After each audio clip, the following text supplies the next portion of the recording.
Tony ये जानकर भयभीत हो गया कि वेटरों का एक ग्रुप मिलकर केवल एक ही प्लेट भोजन उठा सकता है। न केवल थाली में बहुत कम खाना था, बल्कि चावल में भी केवल 10 दाने ही। उसे लगा कि यह एक मजाक है, लेकिन उसे नहीं पता था कि सभी मनुष्यों की शारीरिक शक्ति 100 गुना कम हो गई। अब जो कोई भी एक हाथ से पानी की बोतल उठा सकता था, उसे मजबूत माना जाता था। यहाँ तक कि एक सामान्य सिरेमिक टाइल को भी हिलाने के लिए 4 लोगों की आवश्यकता होती है। और अगर आप एक बार में 20 चावल के दाने खा सकते हैं, तो आप एक सच्चे बड़े खाने वाले व्यक्ति माने जाएंगे। तो एकमात्र व्यक्ति जिसकी ताकत बिल्कुल भी कम नहीं हुई थी, टोनी दुनिया का सबसे ताकतवर आदमी बन गया। लेकिन उसे इस बात का कोई अंदाजा नहीं था। एक दिन टहलते समय वह एक क्रेन को 10 किलोग्राम वजन वाले गमले में लगे पौधे को उठाते हुए देखकर चौंक गया। टोनी तुरंत इसे जांचने का फैसला किया। उसे उम्मीद नहीं थी कि टोनी की ताकत इतनी ज्यादा थी, वह महिला सीईओ को लगभग गिरा ही दे। सौभाग्य से टोनी ने तुरंत प्रतिक्रिया की और उसे समय रहते पकड़ लिया। फिर उसने सीईओ से पूछा कि एक फूलदान उठाने के लिए इतनी मेहनत क्यों करनी पड़ती है। उसने कहा कि वह कभी भी आसानी से उसके लिए इसे उठाने में मदद कर सकता है। लेकिन महिला सीईओ ने टोनी को नीची नजर से देखते हुए कहा कि बर्तन का वजन 10 किलोग्राम है और वह एक निर्माण मजदूर है, इसलिए वह उसे हिला नहीं सकता। उसे आश्चर्य हुआ। उसने आसानी से पौधे को उठा लिया, जिससे उसके आसपास के सभी लोग चौंक गए। यहाँ तक कि महिला सीईओ भी अवाक रह गई। कोई व्यक्ति केवल अपनी ताकत से किसी ऐसी चीज को कैसे हिला सकता है जिसे उठाने के लिए क्रेन की आवश्यकता होती है। इसके तुरंत बाद महिला सीईओ ने उत्सुकता से टोनी को अपने घर आमंत्रित किया। टोनी को इतना युवा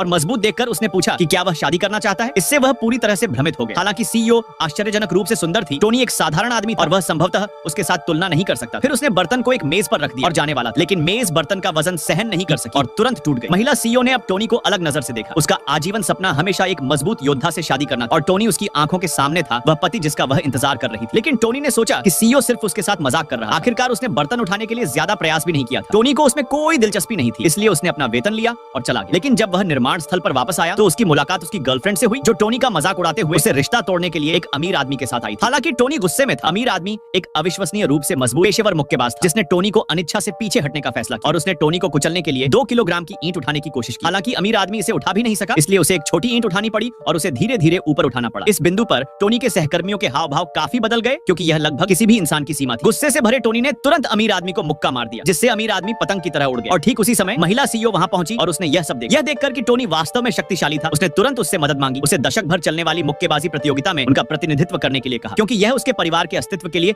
महत्वपूर्ण था। लेकिन टोनी घबरा गया। आखिरकार वह सिर्फ एक निर्माण कार्यकर्ता था और उसे जीतने का कोई भरोसा नहीं। लेकिन टोनी की क्षमताएं पहले ही मानवीय सीमाओं को पार कर चुकी और सीईओ ने उसे मनाने के प्रयास में पहले ही उस पर अपनी नजरें गड़ा दी। वह प्रलोभन का विरोध न कर पाने के कारण खुद को उसके सामने पेश करने को तैयार हो गई। टोनी ने अनिच्छा से सहमति दे दी।